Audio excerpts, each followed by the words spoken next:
Hello everyone, welcome back to my channel.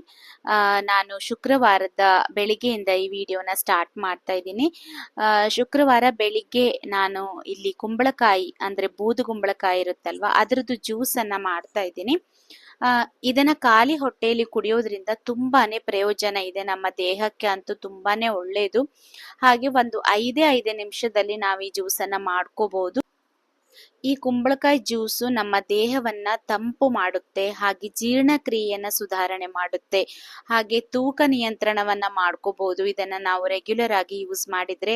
ಮತ್ತೆ ಕಿಡ್ನಿಗೆ ಮತ್ತೆ ಮೂತ್ರಪಿಂಡಗಳ ಆರೋಗ್ಯಕ್ಕೆ ಸಹಾಯ ಮಾಡುತ್ತೆ. ಹಾಗೆ ಹೃದಯ ಆರೋಗ್ಯಕ್ಕೂ ಕೂಡ ತುಂಬಾನೇ ಒಳ್ಳೆಯದು.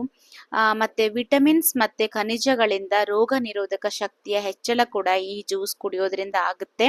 ಅಂದ್ರೆ ನಮ್ಮ ಇಮ್ಯುನಿಟಿ ಅನ್ನೋದು ಜಾಸ್ತಿ ಆಗುತ್ತೆ. ಮತ್ತೆ ಚರ್ಮದ ಸಮಸ್ಯೆಗಳು ಏನಾದ್ರೂ ಇದ್ರೂ ಕೂಡ ಇದನ್ನ ರೆಗ್ಯುಲರ್ ಆಗಿ ಯೂಸ್ ಮಾಡ್ತಾ ಬಂದ್ರೆ ಅದನ್ನು ಕೂಡ ನಾವು ಅವಾಯ್ಡ್ ಮಾಡಬಹುದು. ಹಾಗೆ ಇದನ್ನ ಯಾವಾಗ ಕುಡಿಬೇಕಂತ ಹೇಳಿದ್ರೆ ಬೆಳಿಗ್ಗೆ ಖಾಲಿ ಹೊಟ್ಟೆಯಲ್ಲಿ ಕುಡಿದ್ರೆ ಮಾತ್ರ ತುಂಬಾನೇ ನಮ್ಗೆ ಎಫೆಕ್ಟ್ ಅನ್ನೋದು ಚೆನ್ನಾಗಿರುತ್ತೆ. ನೀವು ನೋಡ್ತಾ ಇರಬಹುದು, ನಾನಿಲ್ಲಿ ಇದನ್ನ ನೀಟಾಗಿ ಕಟ್ ಮಾಡಿಕೊಂಡು ಈ ತರದ 2 ಪೀಸ್ ಅನ್ನ ತಗೊಂಡು ವಾಶ್ ಮಾಡ್ಕೊಂಡು ಬಂದಿದ್ದೀನಿ. ಇದನ್ನ ಮಾಡೋದು ಕಷ್ಟ ಏನಿಲ್ಲ, 5 ನಿಮಿಷದಲ್ಲಿ ನಾವು ಈ ಜ್ಯೂಸ್ ಅನ್ನ ಮಾಡ್ಕೋಬಹುದು. ಹಾಗೆ ಇದನ್ನ ಈ ತರ ಚಿಕ್ಕ ಚಿಕ್ಕದಾಗಿ ಪೀಸ್ ಆಗಿ ಕಟ್ ಮಾಡಿಕೊಂಡು ಮಿಕ್ಸಿಯಲ್ಲಿ ಹಾಕೊಳ್ತಾ ಇದ್ದೀನಿ. ಹಾಗೆ ಯಾರಾದ್ರೂ ಫಸ್ಟ್ ಟೈಮ್ ನನ್ನ ಚಾನೆಲ್ ನ ನೋಡ್ತಾ ಇದ್ದೀರಾ ಅಂತ ಹೇಳಿದ್ರೆ ದಯವಿಟ್ಟು ಸಬ್ಸ್ಕ್ರೈಬ್ ಮಾಡ್ಕೊಳ್ಳೋದನ್ನ ಮರಿಬೇಡಿ. ನೋಡಿ, ಇಲ್ಲಿ ನಾನು ಈ ತರ ಪೀಸಸ್ ನ ಹಾಕೊಂಡಿದ್ದೀನಿ. ಹಾಗೆ ಇದಕ್ಕೆ ಏನು ನೀರ್ ಹಾಕೊಳ್ಬೇಕು ಅಂತ ಏನಿಲ್ಲ, ಏನಕ್ಕಂದ್ರೆ ರುಬ್ಬುವಾಗ ಅದರಲ್ಲಿ ಎಷ್ಟೋ ನೀರಿರುತ್ತೆ, ನೀರಿನ ಅಂಶ ತುಂಬಾ ಜಾಸ್ತಿ ಇರುವಂತ ತರಕಾರಿ ಇದು. ಸೊ ನೋಡಿ, ಇವಾಗ ನಾನು ಇದನ್ನ ಮಿಕ್ಸ್ ಮಾಡ್ಕೊಂಡು ಬಂದಿದ್ದೀನಿ. ಮತ್ತೆ ಇದನ್ನ ಸೋಸ್ಕೊಳ್ಳುವಾಗ ನೀವು ಆದಷ್ಟು ತುಂಬಾ ಬಟ್ಟೆಯಲ್ಲಿ ಕೂಡ ಸೋದ್ಸ್ಕೋಬಹುದು, ಇಲ್ಲಾಂದ್ರೆ ಈ ತರ ಟೀ ಮಾಡ್ತಾರಲ್ವಾ, ಟೀಯನ್ನ ಸೋದಿಸ್ಕೋತಾರಲ್ವಾ ಅದ್ರಲ್ಲಿ ಸೋದಿಸ್ಕೊಳ್ಳಿ.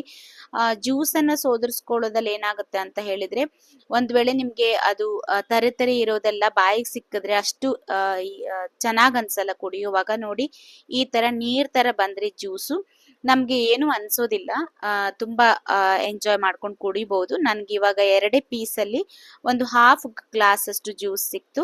ಇದಕ್ಕೆ ನಾನು ಯಾವುದೇ ನೀರನ್ನು ಕೂಡ ಸೇರಿಸಿಲ್ಲ.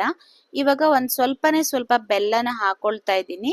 ಬೇಕಿದ್ರೆ ನೀವು ಇದಕ್ಕೆ ಜೀರಿಗೆ ಪೌಡರ್ನು ಕೂಡ ಸೇರಿಸ್ಕೋಬಹುದು.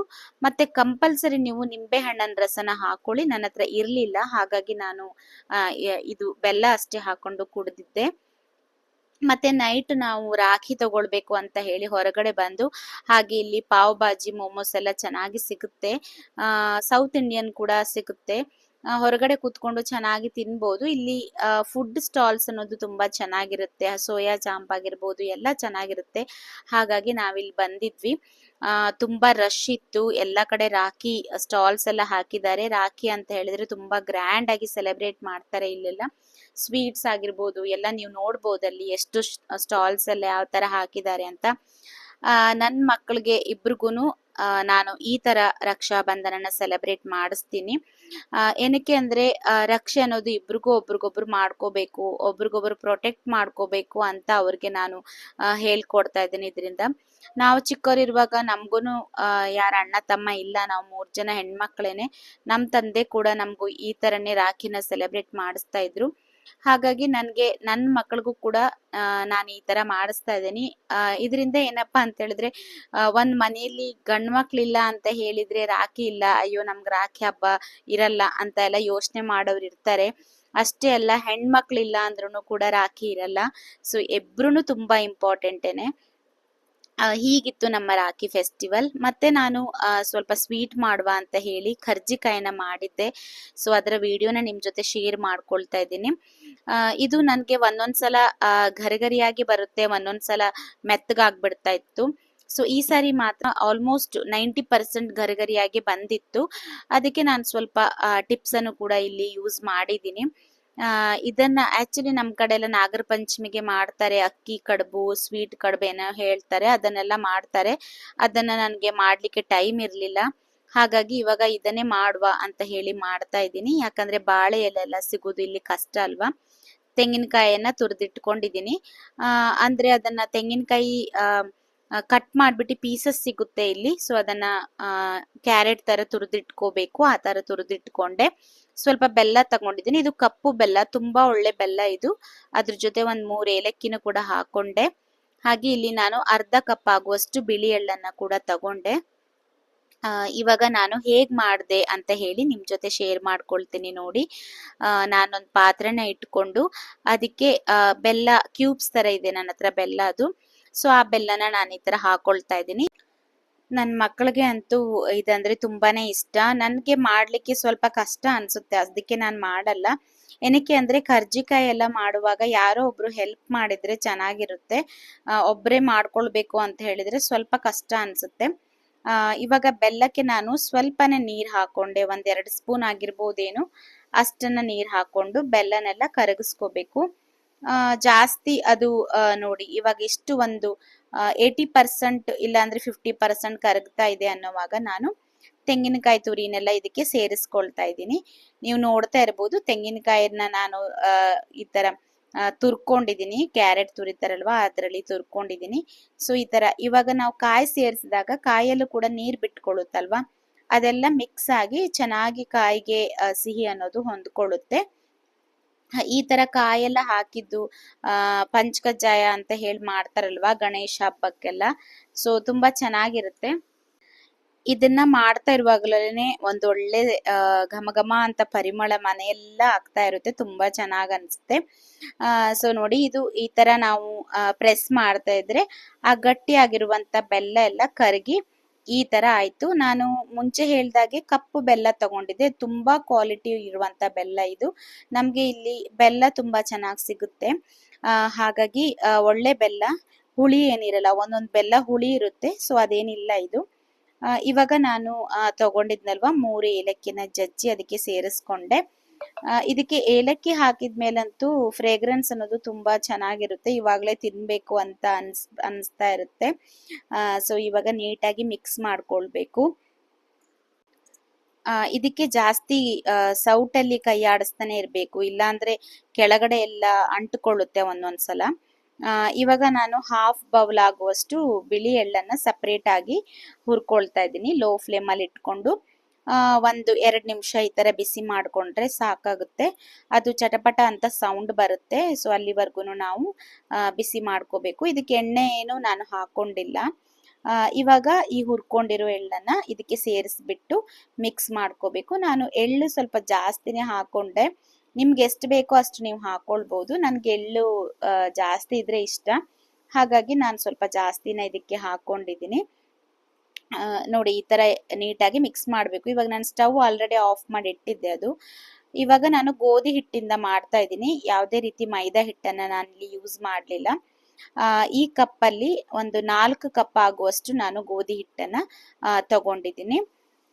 ಮತ್ತೆ ಇದಕ್ಕೆ ನಾನು 1 ಕಪ್ ಆಗುವಷ್ಟು ರವಾನ ತಗೊಂಡಿದ್ದೀನಿ. ರವಾ ಹಾಕೋದ್ರಿಂದ ಇದು ಕ್ರಿಸ್ಪಿಯಾಗಿ ಗರಿಗರಿಯಾಗಿ ಬರುತ್ತೆ. ಹಾಗಾಗಿ ನಾನು ರವಾನ ಇದಕ್ಕೆ 1 ಕಪ್ ಆಗುವಷ್ಟು ಸೇರಿಸಿದ್ದೀನಿ. ಇಲ್ಲ ಅಂದ್ರೆ ನೀವು ಹಾಫ್ ಕ್ವಾಂಟಿಟಿ ಗೋಧಿ ಹಿಟ್ಟು ಮತ್ತೆ ಹಾಫ್ ಕ್ವಾಂಟಿಟಿ ಆಗುವಷ್ಟು ರವಾನು ಕೂಡ ಸೇರಿಸ್ಕೊಂಡ್ರೆ ಅದು ಕೂಡ ತುಂಬಾ ಚೆನ್ನಾಗಿರುತ್ತೆ. ಮತ್ತೆ ಒಬ್ರೊಬ್ರು ಹೇಳ್ತಾರೆ ರವಾದಲ್ಲೇ ಮಾಡ್ತಾರೆ ಅಂತ ಹೇಳಿ, ಅದು ನಾನು ಯಾವತ್ತೂ ಟ್ರೈ ಮಾಡಲಿಲ್ಲ. ಇವಾಗ ಹಿಟ್ಟನ್ನೆಲ್ಲ ನೀಟಾಗಿ ಕಲ್ಸ್ಕೋಬೇಕು. ಇದಕ್ಕೆ ಉಪ್ಪೆಲ್ಲ ಏನು ಹಾಕಲ್ಲ ನಾನು. ಹಾಕ್ತಾರೋ ಇಲ್ವೋ ನನಗೂ ಸರಿ ಗೊತ್ತಿಲ್ಲ, ಬಟ್ ನಾನು ಯಾವತ್ತು ಈ ಹಿಟ್ಟ ಕಲಸುವಾಗ ಸ್ವೀಟ್ ಅಲ್ವಾ ಮಾಡ್ತಾ ಇರೋದು, ಉಪ್ಪೇನು ನಾನು ಹಾಕ್ಲಿಲ್ಲ. ಇವಾಗ ಇದನ್ನೆಲ್ಲ ತಗೊಂಡು ಬಂದು ಇಲ್ಲಿ ಇಟ್ಕೊಂಡಿದ್ದೀನಿ. ಹಾಲಲ್ಲಿ ಕೂತ್ಕೊಂಡು ಎಲ್ಲ ರೆಡಿ ಮಾಡ್ಕೊಂಡು ಹೋಗಿ ಆಮೇಲೆ ಫ್ರೈ ಮಾಡುವ ಅಂತ ಹೇಳಿ. ಇಷ್ಟು ಮಾಡುವವರೆಗೂ ಒಬ್ಬರೇ ಮಾಡ್ಕೋಬಹುದು. ಇವಾಗ ಇನ್ನೊಬ್ರು ಸಹಾಯ ಮಾಡಿದ್ರೆ ಚೆನ್ನಾಗಿರುತ್ತೆ. ಅದಕ್ಕೋಸ್ಕರ ನಾನು ಜಾಸ್ತಿ ಈ ತರ ತಿಂಡಿ ಎಲ್ಲ ಮಾಡ್ಲಿಕ್ಕೆ ಹೋಗಲ್ಲ.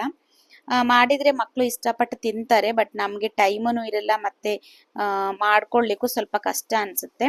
ಇವಾಗ ಇದನ್ನ ಚಿಕ್ಕ ಚಿಕ್ಕ ಉಂಡೆ ತರ ಮಾಡ್ಕೊಂಡಿದೀನಿ.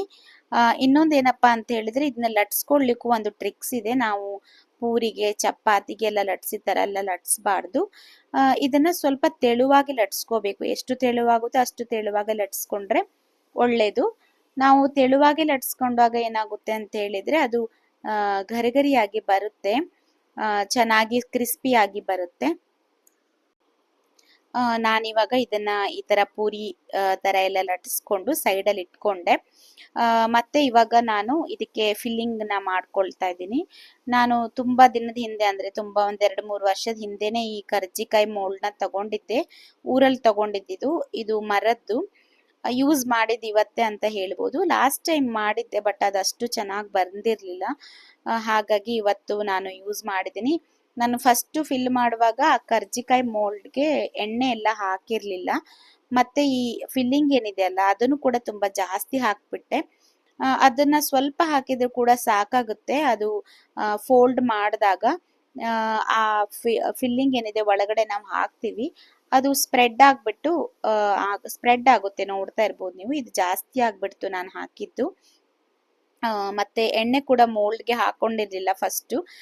ಇದೆಲ್ಲ ಒಂದು ಎಕ್ಸ್ಪೀರಿಯನ್ಸ್ ಅಷ್ಟೇನೆ. ಕುಕ್ಕಿಂಗ್ ಮಾಡುವಾಗ ನಮಗೆ ಸ್ಟಾರ್ಟಿಂಗ್ ಯಾವಾಗಲೂ ಮಾಡ್ತಾ ಇರೋ ಅಡುಗೆಗೂ ಯಾವತ್ತೂ ಒಂದಿನ ಮಾಡೋ ಅಡುಗೆಗೂ ತುಂಬಾನೇ ಡಿಫ್ರೆನ್ಸ್ ಇರುತ್ತೆ.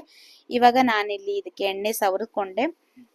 ಮತ್ತೆ ಎಣ್ಣೆ ಸವರ್ಕೊಂಡು ಒಂದೊಂದಾಗಿ ಪೂರಿನ ಅದರಲ್ಲಿ ಇಟ್ಟು ಫಿಲ್ಲಿಂಗ್ ನ ಮಾಡ್ಕೊಳ್ತಾ ಇದ್ದೀನಿ. ಸೊ ನನಗೆ ಇವಾಗ ಗೊತ್ತಾಯ್ತು, ಸ್ವಲ್ಪನೇ ಫಿಲ್ಲಿಂಗ್ ಅಂದ್ರೆ ಹಾಕೋಬೇಕು, ಜಾಸ್ತಿ ಹಾಕೊಳ್ಳೋದು ಬೇಡ ಅಂತ ಹೇಳಿ ಸ್ವಲ್ಪ ಸ್ವಲ್ಪನೇ ಹಾಕೊಂಡು ನಾನು ಫಿಲ್ ಮಾಡ್ಕೊಳ್ತಾ ಇದ್ದೀನಿ. ಇದಂತೂ ಮಾಡಿದ 2 ದಿನಕ್ಕೆ ಖಾಲಿ ಆಯ್ತು ನಮ್ಮ ಮನೆಯಲ್ಲಿ. ನನ್ನ ಮಕ್ಳಿಗಂತೂ ತುಂಬಾನೇ ಇಷ್ಟ ಆಯ್ತು. ಮತ್ತೆ ಮಾಡ್ಬೇಕು, ನೋಡುವ. ಇವಾಗ August 15th ಹಾಗೆ ಜನ್ಮಾಷ್ಟಮಿ ಟೈಮಲ್ಲೆಲ್ಲ ಹಾಲಿಡೇ ಇದೆ. ಸೊ ಆವಾಗ ಏನೋ ಒಂದು ಮಾಡ್ಬೇಕು ಅನ್ಕೊಂಡಿದೀನಿ. ನೋಡಿ, ಈ ತರ ಫಿಲ್ ಮಾಡ್ಕೊಂಡು ಇದನ್ನೆಲ್ಲ ರೆಡಿ ಮಾಡ್ಕೊಂಡಿದ್ದಾಯ್ತು.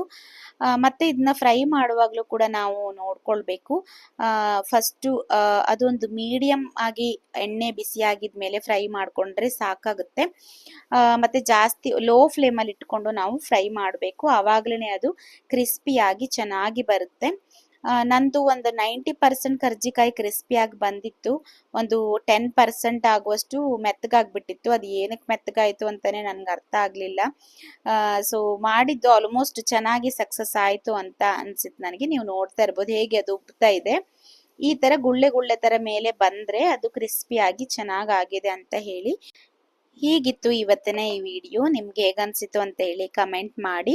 ಇಲ್ಲಿವರೆಗೂ ಪೇಷನ್ಸ್ ಇಂದ ನನ್ನ ವಿಡಿಯೋ ನೋಡೋದಕ್ಕಾಗಿ ನಿಮಗೆ ತುಂಬಾ ತುಂಬಾ ಥ್ಯಾಂಕ್ಸ್. ನೆಕ್ಸ್ಟ್ ವಿಡಿಯೋದಲ್ಲಿ ಸಿಗ್ತೀನಿ. ಅಲ್ಲಿವರೆಗೂ ಟೇಕ್ ಕೇರ್.